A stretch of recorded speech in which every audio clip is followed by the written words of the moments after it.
All right, 1 o'clock on Tuesday. We're going to get started here with English literature, continuing our study of Homer's Iliad, translated by Alexander Pope. So this is our last week of the winter term, just to remind you of that. So I know students are getting started on spring break a little early. But just so you know, all these meetings are recorded. So whether you attend live classes or not, you can watch them anytime you want to. I'll be putting them all on the course pages. So no problem if you can't make a class, just so you know that. It's nice to have some students come to live classes, just because it's better for me to be able to go through a video and actually have some interaction with students and work at a pace that I know students can follow. But if you can't make a live class, that's okay, because everything's recorded and available online. So today, what we're going to do is we've been working slowly through the first book of Homer's Iliad. And I've explained this a few times in past classes, that the reason we have to go so slowly is because in order to get started with these studies with classical literature, there's so much information that's unfamiliar. Plus you have the challenges of reading poetry, which makes it more difficult. There's so much information that needs to be explained that it's best for us just to take our time and ease our way into it, explain what all these different things mean, become what's called culturally literate, which means that you actually understand the content of the books and all of these ideas they refer to, and the people and the places and so on. That's called cultural literacy. And it just takes a while for you to learn all of the content of these classical stories. So we're going to keep walking slowly through the readings. And as we become more comfortable with all of the content, we'll be able to move through more and more quickly. And then what you'll see that I think you'll appreciate is that when we get to the next book, the Odyssey, it'll all be familiar. So we'll just kind of zip through that.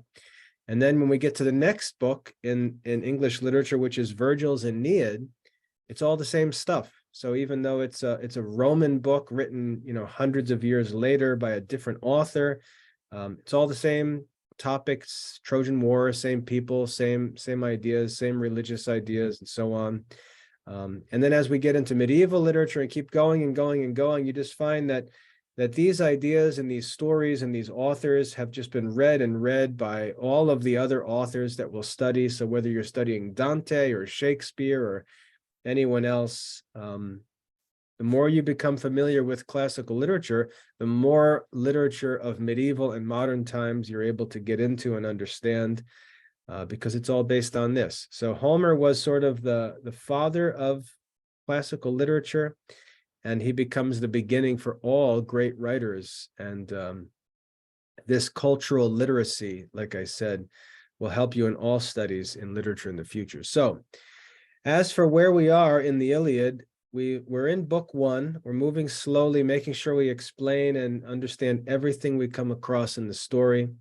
The basic story so far that we learned that the Greeks are fighting against the Trojans because the prince of the Trojans stole the wife of one of the kings of Greek cities. And so the Greeks got together with their buddy Menelaos, and they decided to go and attack Troy to punish the Trojans for taking Helen, who was the queen of Sparta. We talked about how that's actually a sin in ancient Greek ideas, that hosting a guest was considered sacred, and to do something bad to your host was like the ultimate sign of immorality. So they went to punish the Trojans for doing this thing and embarrassing them publicly. So the Greeks were the good guys in the Trojan War. But then we learned about a problem where a plague breaks out among the Greek soldiers, and all the Greeks are trying to figure out what the cause is. And the cause is that Agamemnon, the leader of the Greek armies, took the daughter of a priest of Apollo as his captive. And for that, And also because he disrespected that priest, the god Apollo punished the Greek army with a plague that was killing everybody. And so they tried to figure out what the cause of the plague was. And then one of the wise men stepped up and said, it's Agamemnon. He's the cause. What he did to Phoebus's priest, Apollo's priest, is the cause. So they figured out what they needed to do, that he needed to return this girl to the priest. And then Apollo would be appeased and the plague would end. So he agrees to do that. But then Agamemnon says that he's going to take one of the other men's girls as his prize. And so then there's a fight about that. Achilles argues with him and says, you don't need to take one of your soldiers, prizes away from him. So they get into an argument. And then Agamemnon says, you know what? I'm actually going to take your girl, Achilles. And so they fight over that. Finally, Achilles decides to leave, and him and Agamemnon separate. Okay, so that's where our story left us. And then in the book here, on the document I'm on page 47 in the document, page 12 in the book. And where this passage opens for us is Agamemnon and his men getting on their ships and sailing across the sea with the girl to go and return her to the priest of Apollo, where she's from, so that this plague can come to an end. Okay, so we're going to pick up there, and we'll read through it. We'll start to read a little faster. So if I start to go too fast and there's lots of stuff you don't understand, just yell at me and I'll slow down and go back and clean things up. So we're picking up, just to pick up where we left off. A well-rigged ship. Let me share my page. Sorry, that was pretty dumb. Let's take a look at this book. All right, here we go. A well-rigged ship for Chrysa's sacred shores. High on the deck was fair Chryseis' place. Chryseis was the girl. Chrysa is the place where she's from. And sage Ulysses, I explained last week that this Ulysses is the same person as Odysseus, who we study in the Odyssey. Ulysses is the Roman name for the Greek Odysseus. Sage or wise Ulysses, with the conduct graced, safe in her sides, the hecatomb, the sacrifice they stowed, then swiftly sailing cut the liquid road, drove across the sea.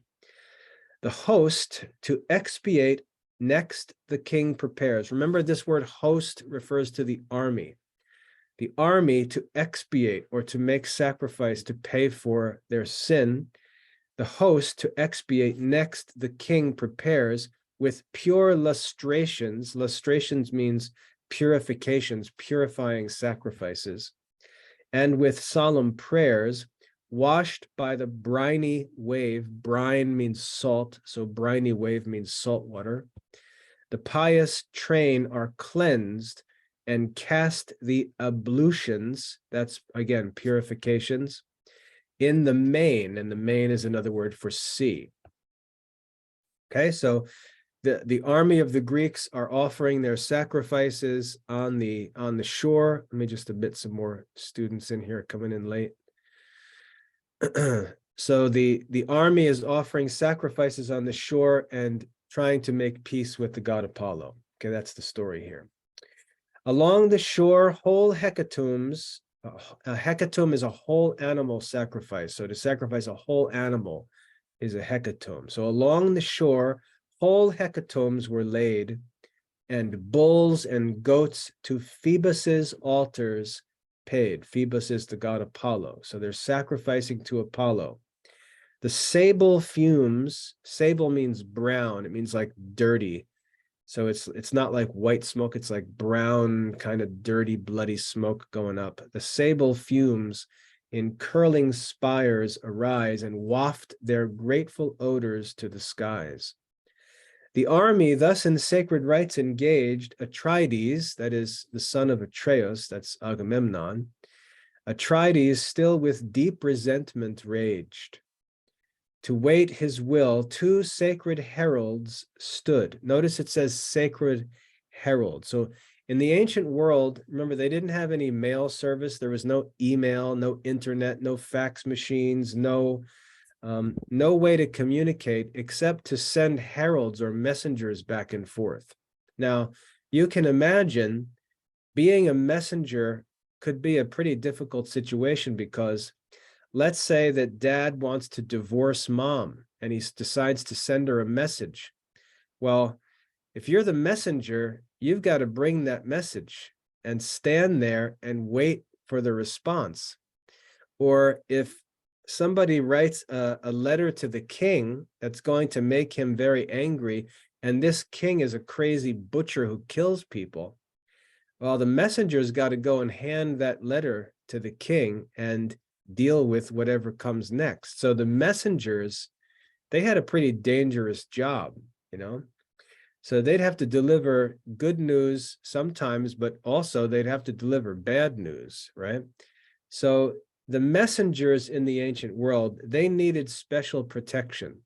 And so the Greeks, in the Greek religion, messengers were considered to be sacred. In other words, you can't mess with a messenger, or it's considered a sin against the gods. So if the messengers brought you a message, you had to understand that they were not responsible for that message. And so messengers were always safe. It's kind of like in war, how medics are usually protected. So if there's an ambulance driving through a city, it's very rare that soldiers will blow up the ambulance, right? Because if a person is injured on the battlefield, usually the medics are trained to take care of anyone who's injured. So even if it's an enemy soldier, medics will usually offer some help to anyone who's injured, even if it's an enemy. So the medics are usually considered to be neutral, and they're protected in times of war.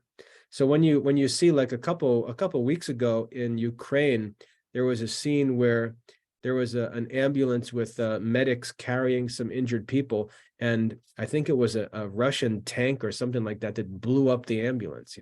That's considered like a war crime, right? So the messengers, or the heralds in the ancient world, were considered like medics. You don't mess with the messengers. It's not their fault for whatever the message contains. So they had to be respected by people as being sacred to the gods. All right. So Agamemnon's angry because he's got to give up this girl, and it says to wait his will, waiting for instructions. Two sacred heralds stood, and we're given their names, and this is not important, but Talthybius and Eurybates the good. So Agamemnon says to the messengers, "Haste to the fierce Achilles' tent," he cries, "and thence, from there, bear Briseis," that is his girl, his captive, "as our royal prize. Submit he must, or if they will not part, ourself in arms shall tear her from his heart." So yeah, you're the messenger, and you've got this great job of taking this message to the most terrifying, angry soldier in the world, that Agamemnon would like to have his girl. So here go the messengers. They've got to bring this message to this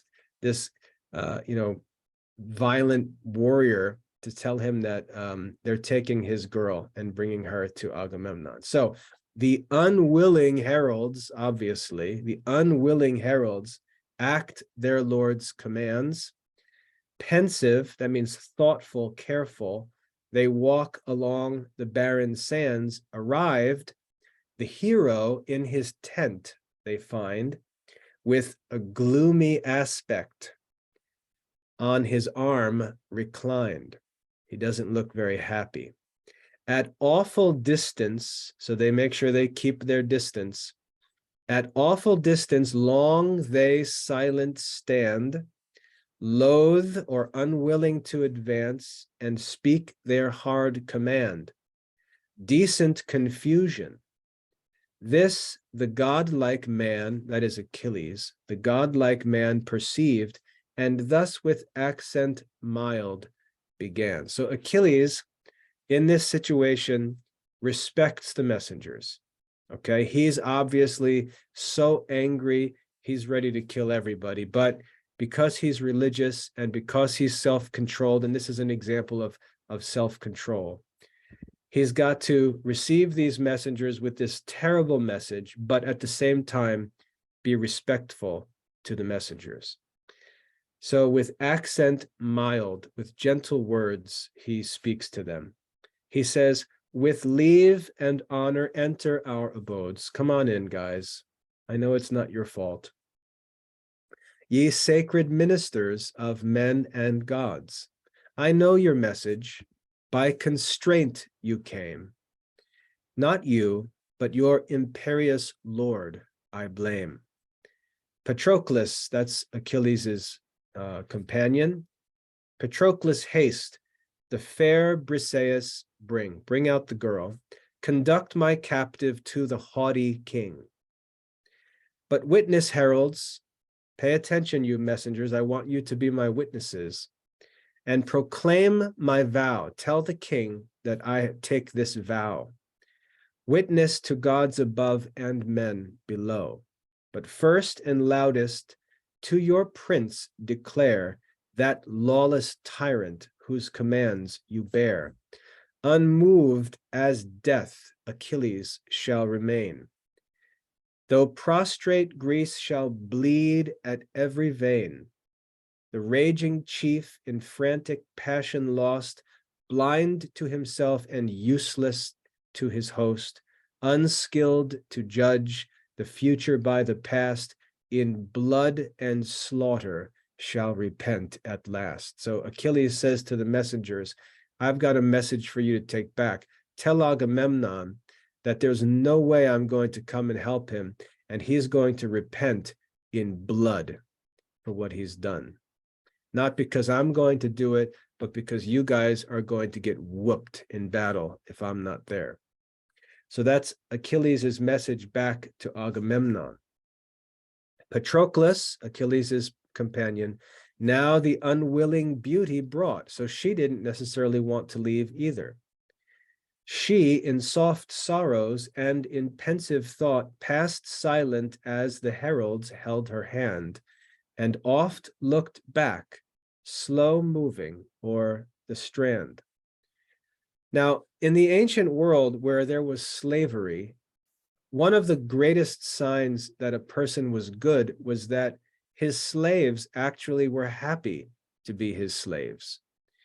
It doesn't mean that they were happy to be slaves, but if you were a slave and you ended up with a good master, you considered that to be like good fortune, right? So slaves were often happy to be with certain masters or to live with certain people because they knew that they would be treated well. And here's an example of that. So she surely didn't want to be a slave, but if she is going to be a slave, I'd rather be Achilles' slave than Agamemnon's slave, right? I'd rather be a slave to a man who is self-controlled than this crazy king. So she's not happy about this, and she's looking back, and that's a symbol of the quality of a man's character, that his servants actually are happy to be his servants. And if you think about it, that's the whole point of the Christian religion, right? The whole point of the Christian religion is that we actually want to be with God. We choose to be by free will. We want to be with him. We're slaves. He tells us what to do. He gives us commands and we do it. We're slaves, and yet we want to be with him. That's the whole point of the Christian religion. God could have made us all like robots and chained us up and just whipped us every day and forced us all into his slavery, but he chose to let us go free. And of course, that looks bad for the moment, but the point of God giving us free will is that he wanted all of his subjects to choose to be with him by their own will, to be voluntary servants. That's the goal of Christianity. So that's the whole nature of our religion. And that's a popular theme in ancient literature. There's an opera. If you ever want to watch a good opera, and not that you're all opera fans, but if you ever want to get into opera, there's an opera called Turandot, where this is the story. It's about a man who wins a contest. And because he wins a contest, he's able to marry the queen or the princess. She's obviously not a queen. You wouldn't marry a queen. That's dumb. You'd marry a princess. So he wins the prize to be able to marry the princess, but she doesn't want to be married to the guy who wins the prize. And so he says, you know what? I'm actually not going to take her. I'm going to make her choose to be with me. And so it's this romantic story about how he actually leads her to fall in love with him, and she chooses to be his wife. So that's the idea there. But if you think about Christianity, the whole point is that God wants his slaves, which is what we are. He wants us to want to be with him, to want to be his servant. And that's the ultimate sign of a person's good character, is that even his slaves want to be with him. They would like to be his slaves, okay? So here we see this girl looking back as if she doesn't want to leave Achilles, and that's a sign of a man's good character, that his servants actually don't want to be taken away from him, okay? So that's why that it tells us that little bit about her looking back and walking slowly and things like that. It's a testimony to Achilles' good character. And we also see Achilles' good character by how kindly and gently he treats these heralds, even though he's receiving the most, angering message imaginable from Agamemnon. All right, so we've got a testimony to Achilles' good character. Even though he's known for his anger and his rage in battle, we can see that he's allowing reason to rule over his anger, and he's acting with self-control. So that's good. Good for Achilles. All right, so let's see. Sad down here, but sad, retiring to the sounding shore, o'er the wild margin of the deep he hung, that kindred deep from whence his mother sprung. Achilles' mother is Thetis, the goddess. She was supposedly born out of the sea. There, bathed in tears of anger and disdain, thus loud lamented to the stormy main. So Achilles cries out to the sea in anger here. And it's a good example of prayer, right? He's angry, but rather than do something stupid and like kill the messengers or something like that, he channels all of that anger into prayer, which is what we're supposed to do. That's one of the purposes of prayer. It's how we are supposed to vent emotions that can get us into trouble. So he prays out to the sea, this angry, crying prayer, but it's kind of like he's praying to his mother because she's a goddess taken from the sea. And he cries out and says, "O parent goddess, since in early bloom thy son must fall by too severe a doom." So what's he talking about here? Achilles had a fate given to him. He was actually given the opportunity to choose.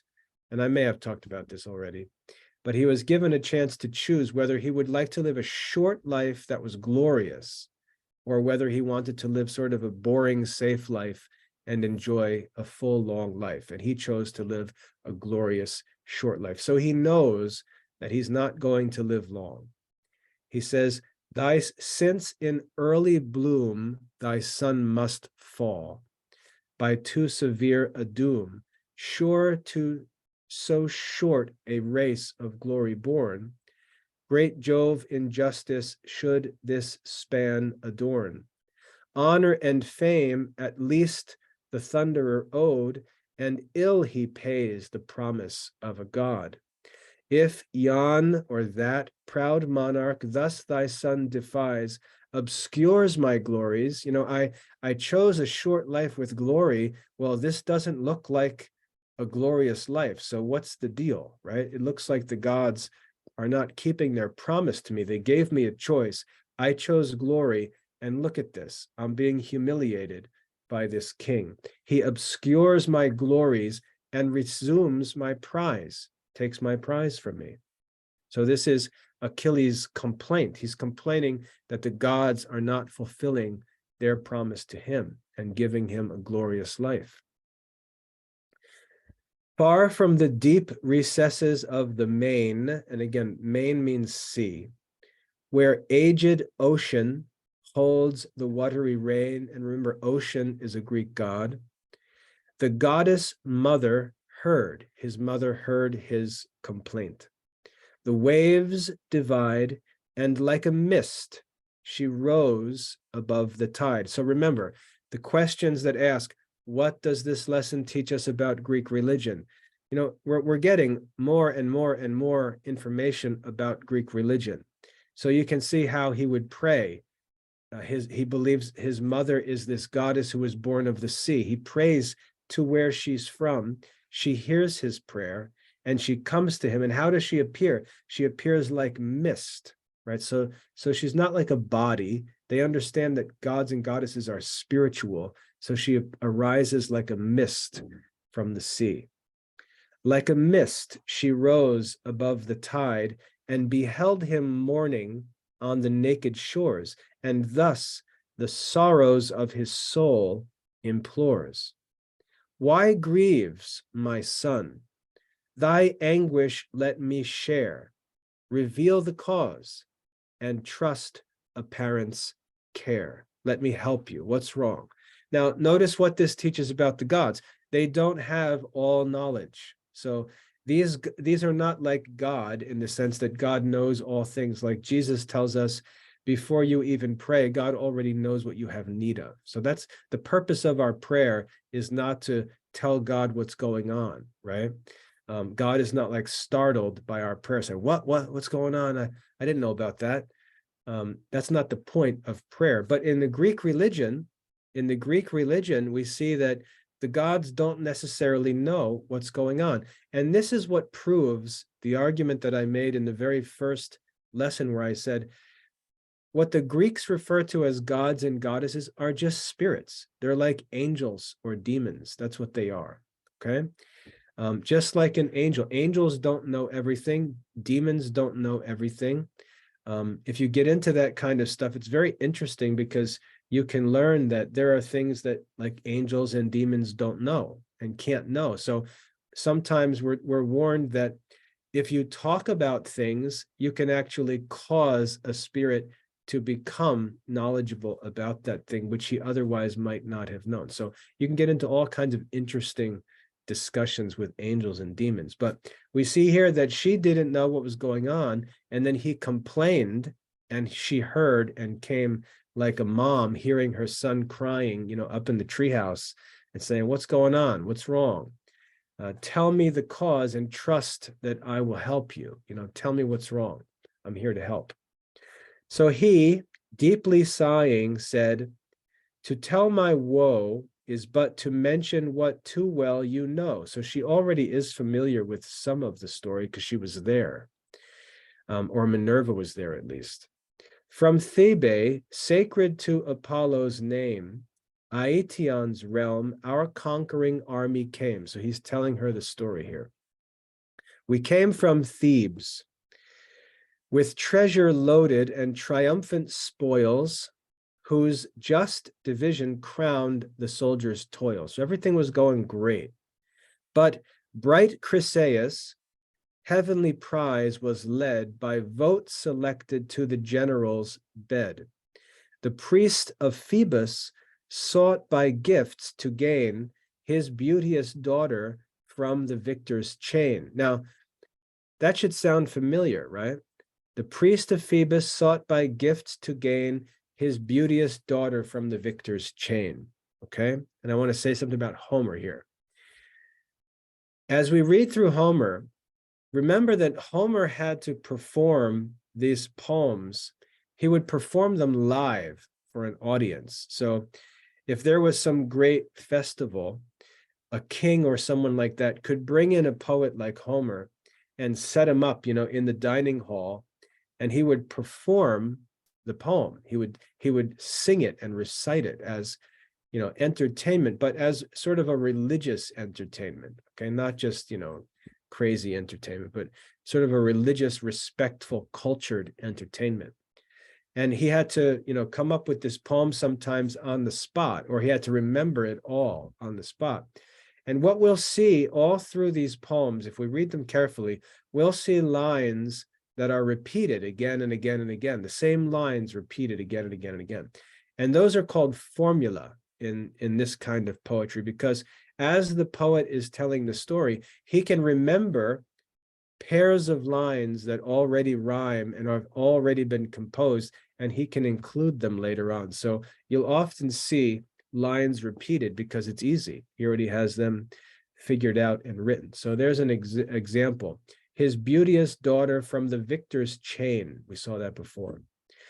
The fleet he reached, and lowly bending down, held forth the scepter and the laurel crown. This is when the priest asked Agamemnon to return his daughter. Entreating all, but chief implored for grace the brother kings of Atreus's royal race. Another formula, same exact lines from before. The brother kings of Atreus's royal race. The generous Greeks their joint consent declare, the priest to reverence and release the fair. Again, this is all being repeated. Not so Atrides, he with wonted pride, the sire insulted and his gifts denied. The insulted sire, his god's peculiar care, to Phoebus prayed, and Phoebus heard his prayer. Phoebus, again, is another name for Apollo. A dreadful plague ensues, the avenging darts incessant fly and pierce the Grecian hearts. A prophet then, inspired by heaven, arose and points the crime, and thence derives the woes.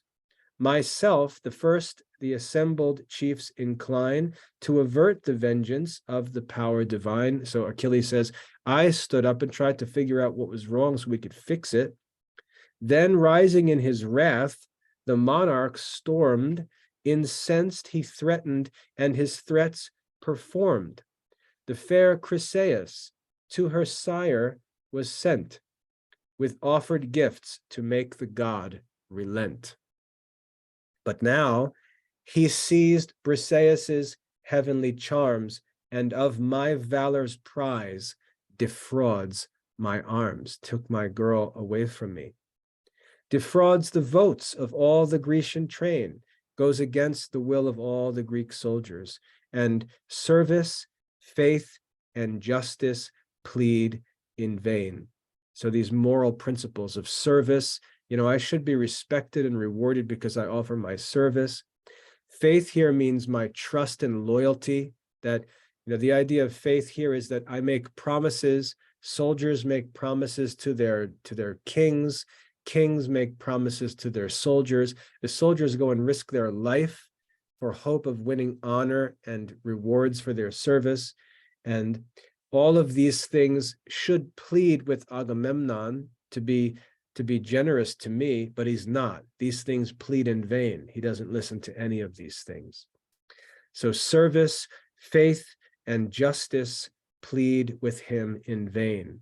But goddess, thou thy suppliant son attend. And just so you know what suppliant means, it means a person who's begging for mercy, a person who's begging for help, a suppliant.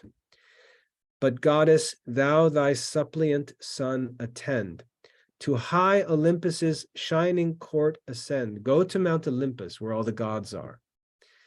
Urge all the ties to former service owed, and sue, that means make my case known, sue for vengeance to the thundering god. Go speak to Jupiter or Zeus. Go tell him what's going on and intercede for me. So notice here this idea of intercession, just like we have in Catholicism, right? Why, you could say, why doesn't Achilles just pray to Zeus, right? Why doesn't Achilles just pray to Jupiter? You'll hear people say stuff like that about Christianity. Why do you pray to Mary? Why do you pray to Saint so-and-so? Why don't you just pray to God? Well, there's reasons why we don't just pray to God. I mean, sometimes we feel led to pray to God. Other times we feel led to pray for intercession to someone. It's actually something that happens naturally when you're humble. When you're humble, I mean, think about it. If you walk into a restaurant, and you're just nobody, Joe Schmo kid walking into a restaurant, you don't think to yourself, hey, I'd like to talk to the manager around. You don't think like that, right? You talk to the person who's serving at the front desk. Maybe you talk to somebody else. And then, like, if there was a real problem, you might ask to speak to a manager. You don't strut into a place and start demanding that you talk to the owner of the restaurant chain. That's what crazy people act like that. But when we're humble and we don't think highly of ourselves, we don't think to sort of go talk to the CEO of the company. We talk to the person at the front desk. That's just normal. That's how humble people act. So even if we want to pray, even though God invites us to pray to him directly, Jesus teaches us that in the Lord's Prayer, right? He says, when you pray, say our Father. So we're told that we're welcome to pray directly to God, but humility doesn't think like that, right? Humility says, if I could find somebody who's kind of like me, but maybe a little holier than me, maybe I could ask him to pray. And we do this even among people, right? Like you might ask somebody that you know is very devout. You know, there's this woman who's friends with your family. She goes to mass every single day. You know, she's the most devout lady you know. If you need something, like you feel sick and you want to pray that you'll feel better, you might think sometimes like, oh, I wish that, you know, Margaret would pray for me because she's closer to God than I. And that's how we feel. That's sort of a natural feeling we have. We're humble. We don't necessarily think highly of ourselves. So we feel moved to ask people that we consider better than us to pray for us. And it makes sense also to ask saints or even a guardian angel to pray for us, because I don't feel comfortable just sort of busting into the CEO's office, you know, even in your family, right? If let's say dad is, if your father has like an office in the house where he does his work or something like that, every time you need something, you don't just bang the door open and say, yeah, hey dad, I need to talk to you for a minute, right? You know, maybe you do, I don't know. And my kids don't. Normally there's like a chain of command that the requests will work their way up, you know, like the younger kid will tell the older kid, and the older kid will tell the kid that they know dad likes, and then they'll send the kid dad likes in to talk, but they'll stop and talk to mom first, make sure dad's in a good mood, then slowly make their way, you know, and they'll come in and say, you know, knock, knock, hey dad, mom said I could talk to you for a minute. You know, so you'll have this whole sort of chain of the way that the communication works up through the family.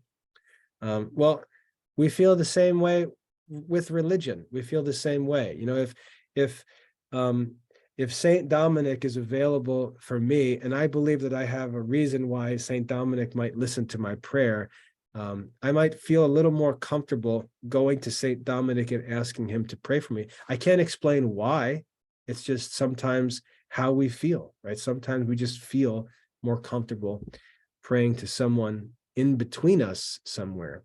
And we see that the Greeks felt the same way, right? Achilles needs help from the gods, but he doesn't just go, you know, charging up the stairs to Zeus to talk directly to the boss. He calls upon his mother and he asks his mother to intercede for him. So now you can imagine Christianity coming to these Greek places. Imagine when the apostles came and preached the gospel. It would be so easy for them to accept, because so much of the Christian faith, ideas that are in Christianity, were already present in Greek religion. So they would have no problem accepting the idea of intercession of the saints or anything like that. And we can see why Christianity so easily moved through the Greek countries. They already understood these concepts. They understood sacrifice, they understood prayer, they understood intercession, all these different ideas. They just had an imperfect religion that was eventually replaced by the true religion, which is Christianity. So lots of Christian ideas in pagan culture, which is a good thing, right? It's a good thing. So anyway, he asks his mother to intercede for him. Let's keep plowing through this here. To high Olympus's shining court ascend, urge all the ties to former service owed, and sue for vengeance. That is, ask Zeus to pay him back for me and avenge this insult. That thou stoodst forth of all the ethereal host, when bold rebellion shook the realms above, the undaunted guard of cloud-compelling Jove, Jupiter, when the bright partner of his awful reign, the warlike maid and monarch of the main, the traitor gods by mad ambition driven, durst threat with chains the omnipotence of heaven. So he's talking about this ancient mythological story where the gods fought against each other and Zeus took power and ruled over all of the other gods. the Titans. Then called by thee, the monster Titan came, whom gods Briareus, men Aegeon name. Through wandering skies, enormous stalked along, not he that shakes the solid earth so strong. With giant pride, at Jove's high throng he stands, and brandished round him all his 100 hands. That refers to Briareus. He was like 100-armed monster. Let's just get through this. This is just a mythological story about the history of the gods. The affrighted gods confessed their awful lord. They dropped the fetters, trembled and adored. This goddess, this to his remembrance call, embrace his knees. That means bow down before him. Remember, act like a suppliant. Bow down before him, embrace his knees, at his tribunal fall. Conjure him far to drive the Grecian train, to hurl them headlong to their fleet and main. So Achilles literally prays that Zeus would destroy the Greek army and punish them for his sake. Not a very friendly prayer, but compare this to Christianity. We're really not taught to pray like this. We don't settle down for the evening for prayer, take our rosary out and say, Holy Mary, Mother of God, would you please destroy all my enemies? I'd like you to send a storm, knock their house down, kill all their livestock. We don't pray like that. We're taught to love our enemies and pray for their salvation. The ancient Greeks, their religion didn't work that way. You would pray to the gods and say, send, 100 evil dragons down and just, kill his whole family, knock his castle down, destroy the whole army, destroy their ships at sea. So it's a different kind of prayer, obviously. Little different spirit in the ancient Greeks, all right? So he's praying for vengeance. And he gets through that prayer, and then he comes to Thetis's response. She says, unhappy son, fair Thetis thus replies, while tears celestial trickle from her eyes, so the gods and goddesses have feelings. Why have I borne thee with a mother's throes, to fates averse and nursed for future woes? So short a space the light of heaven to view, shows so short a space and filled with sorrow too. So she's saying, poor me, I feel so bad for my son. He's been given this unhappy fate. He's going to die and live a short life. And here he is suffering, even though he's got just a few years to live. Oh, might a parent's careful wish prevail, far, far from Ilion, Troy, should thy vessel sail. I wish that you could just go away from here and choose to live a long, happy life. Far from Ilion should thy vessel sail, and thou from camps remote that far away from the army, the danger shun, which now, alas, too nearly threats my son. Yet what I can, to move thy suit I'll go, to great Olympus crowned with fleecy snow. So Thetis, his mother, agrees to intercede for him to go to Olympus and plead with Jupiter there at Mount Olympus. So that's where we're going to end for today. We come to sort of a break right there in the story. So this lesson today, we have Achilles' response to when his girl Briseis is taken away from him. Notice how much information we talked about, or I talked about. Sorry if it gets boring at times, but notice how much information there is packed in here about moral philosophy, about history, about the religion of the Greeks, and so on. Lots and lots of stuff. And when you study history, this is called studying the primary sources. So if you want to learn about Greek religion, you can go get a book written by, Joe Schmo the Christian, where he tells you about Greek religion. But how do you know that he's telling you the truth? How do you know it's accurate? It's much more accurate to go back to the original sources and say, let's just read the Iliad for ourselves and see what it teaches us about their religion, because this is their actual writings. So when we go back and study history like this is called studying the primary sources. right? Studying primary sources. So I can tell you things about Greek religion, not because I read Joe Schmo's book or I watched a YouTube video, but because I went back and I read the Iliad, and I can see their descriptions of how the gods act and what they do and how men offer sacrifices and how the gods punish men and what they do when someone does something wrong to them and so on. So we're learning the religion and the philosophy from a primary source, which is the best way to learn religion or to learn another religion. So for example, if you wanted to learn about Hinduism or Islam, the best thing is not necessarily to study some Christian's book where he explains Islam, but to actually study, the Quran, which teaches us the Islamic faith. So that's what it means to study primary sources, and that's what we're doing here. So anyway, we've got another chunk through here. I think we did like 3.5 pages today, but we're getting better. We're starting to make some progress. But there's still a lot of stuff to talk about. And remember, as we continue to go, there will be less and less new information, and it'll get easier and easier until finally you don't need me anymore, which is my job. My job is to teach you so that you don't need me. You can just tell me to can it. You don't need my help anymore. That's the goal. All right. So moving forward in book 1 of the Iliad, I hope that stuff is helpful. I know it's a lot of information. You've got this video recorded, so if you ever want to go back and review it, you can. And if you've got any questions about this stuff, if there's anything we saw in there that I didn't explain, feel free to ask me. What I hope you feel at this point, think back and remember when you first started reading this on your own, right? I'm sure when you started reading it, you were like, I have no idea what I'm reading about here, right? It's very difficult to get through this reading, or you go so slow, you feel like you're going to die before you get through book 1.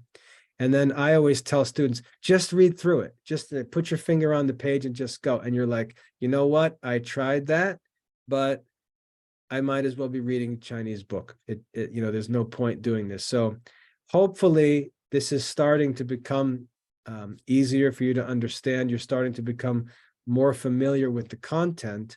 And, what I hope is that we get to a point, just like with Latin reading, you get to a point where you're like, this is easy now. It used to be hard, but now it's starting to get easy.